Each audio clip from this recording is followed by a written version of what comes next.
Assalamualaikum warahmatullahi wabarakatuh. Perkenalkan, nama saya Aziz Nusar Hilman, NIM 1831041149, kelas PJKRE 2018. Baik, saya akan mempresentasikan materi olahraga dan kebudayaan. Di sini ada 4 materi yang akan saya presentasikan. Yang pertama, pengertian olahraga dan kebudayaan. Kedua, menurut para pakar olahraga. Ketiga, mengetahui keterkaitan antara olahraga dan budaya. Keempat, memaknai olahraga dalam kebudayaan. Baik, saya akan menjelaskan pengertian olahraga dan kebudayaan. Olahraga sendiri secara umum diartikan menjadi kegiatan yang bertujuan dalam menjaga kebugaran serta segaran tubuh, baik secara jasmani atau rohani. Kemudian budaya merupakan suatu bentuk hasil karya manusia di mana berasal dari hasil proses belajar manusia. Di sini ada 3 macam pengaruh olahraga terhadap kebudayaan, yaitu permasalahan pembangunan sosial dan budaya, 2 pergeseran gaya hidup, 3 pilihan jenis dan tujuan olahraga. Di sini saya akan menjelaskan yang poin pertama, permasalahan pembangunan sosial dan budaya. Permasalahan pembangunan sosial dan budaya yang menjadi perhatian utama antara lain adalah masih rendahnya derajat kesehatan, di mana 28,98% penduduk yang mengalami gangguan kesehatan dan 31,99% dari balita yang tidak pernah mendapatkan imunisasi, status gizi, dan tingkat kesejahteraan sosial masyarakat. Masih rendahnya partisipasi aktif pemuda dalam pembangunan nasional, belum membudayanya olahraga, dan masih rendahnya prestasi olahraga. Kedua, pergeseran gaya hidup. Pergeseran gaya hidup pun mengaruhi masyarakat dalam memandang olahraga.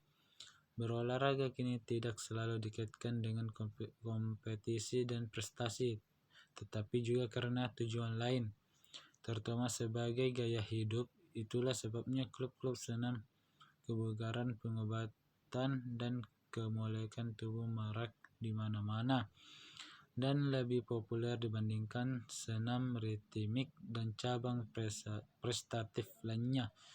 Dikatakan oleh Arif Natakusuma bahwa untuk memahami dunia salah satunya dimulai dengan mempelajari olahraga paling populer yang bisa diterima. Poin ketiga, pilihan jenis dan tujuan olahraga. Pilihan jenis dan tujuan olahraga pun bergeser. Orientasi olahraga yang langsung atau tidak langsung bersifat ekonomi tumbuh semakin tajam. Orientasi ekonomi langsung terlihat pada tanda kutip perkawinan antara olahraga dengan ekonomi. Olahraga pun kini memberikan kontribusi terhadap pertumbuhan ekonomi. Bahkan dalam 2 dekade terakhir, ekonomi olahraga tumbuh makin besar. Kontribusi olahraga bagi pertumbuhan ekonomi tampak dalam pengembangan industri olahraga. Poin yang saya akan jelaskan yang kedua itu menurut para pakar olahraga. Menurut pakar olahraga, yang pertama, Gunther Lucian pada tahun 1967, menitik beratan pada prestasi dapat menjadi sumber disfungsi unsur budaya dan olahraga.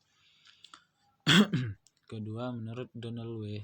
Calhoun pada tahun 1987, olahraga adalah pelarian sekaligus ungkapan dari industrialisme modern. Yang ketiga, menurut Mahendra, ialah bentuk kegiatan olahraga yang berkembang di masyarakat pada perkembangan selanjutnya. Olahraga dan kebudayaan sering dijadikan sebagai jenis permainan yang memakai ciri kedaerahan asli serta disesuaikan dengan tradisi budaya setempat.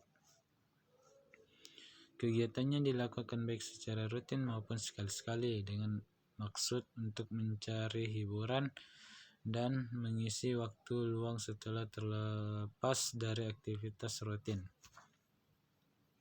Menurut Santoso Giwijoyo dan Didik Jafar Siddiq pada tahun 2013, berpendapat bahwa olahraga adalah budaya manusia, artinya tidak dapat sebut ada kegiatan olahraga apabila tidak ada faktor manusia yang berperan secara ragawi atau pribadi dengan melakukan aktivitas orang olahraga itu. Baik, saya akan menjelaskan poin yang ketiga, mengetahui keterkaitan antara olahraga dan budaya.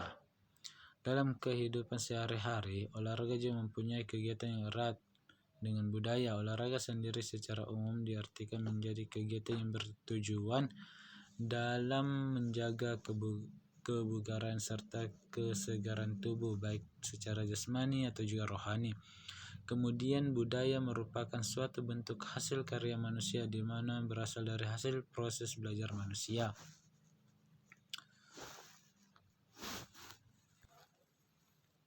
Selanjutnya, budaya olahraga mempertahankan diri bukan berarti hanya pertahanan fisik saja, tetapi juga lebih tepatnya setiap pemain diharuskan untuk menjaga wilayah dan serangan lawan. Selanjutnya, Tuhan sudah membekali setiap manusia dengan naluri yang kuat. Hal ini bertujuan untuk mempertahankan diri terhadap berbagai macam bahaya. Berdasarkan kemampuan ini, juga seseorang manusia bisa terus belajar dan menjaga dirinya. Nah, budaya adalah hasil dari metamorfosis serangkaian proses belajar mempertahankan diri tersebut, yang mana sudah secara berkesinambungan dengan cara-cara yang elegan.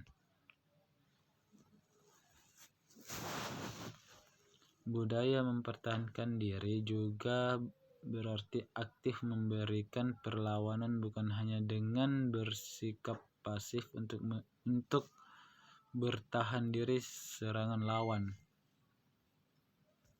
Selanjutnya, poin terakhir, memaknai olahraga dan kebudayaan. Olahraga adalah bagian dari kebudayaan yang dikembangkan manusia. Dalam kebudayaan dikenal adanya 8 pranata atau dalam kurung institution balas kurung yang masing-masingnya terdiri atas berbagai aktivitas kebudayaan, materi dan juga gagasan yang melatar belakanginya. Di sini saya akan menyebutkan ada 8 pranata tersebut, yaitu yang pertama pranata domestik, pranata ekonomi, pranata religi, pranata edukasi, pranata ilmu pengetahuan, pranata politik, pranata estetik dan rekreasi, dan yang terakhir pranata somatik.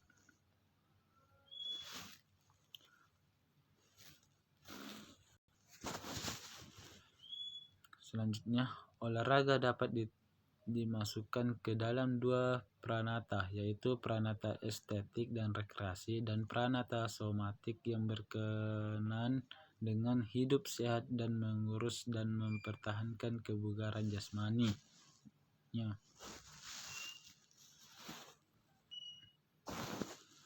Selain olahraga mempunyai fungsi secara budaya, aktivitas olahraga tersebut sebenarnya mempunyai makna dalam kebudayaan masyarakat pendukungnya. Apabila fungsi dapat dinikmati secara langsung oleh masyarakat, karena memang pada kenyataannya demikian, makna adalah arti mempunyai yang ada di balik aktivitas manusia atau arti yang tersembunyi di balik benda-benda hasil karya manusia. Itulah hasil presentasi saya. Kurang dan lebihnya mohon dimaafkan. Wabillahi wa taufiq wa hidayah. Wassalamualaikum warahmatullahi wabarakatuh. Terima kasih.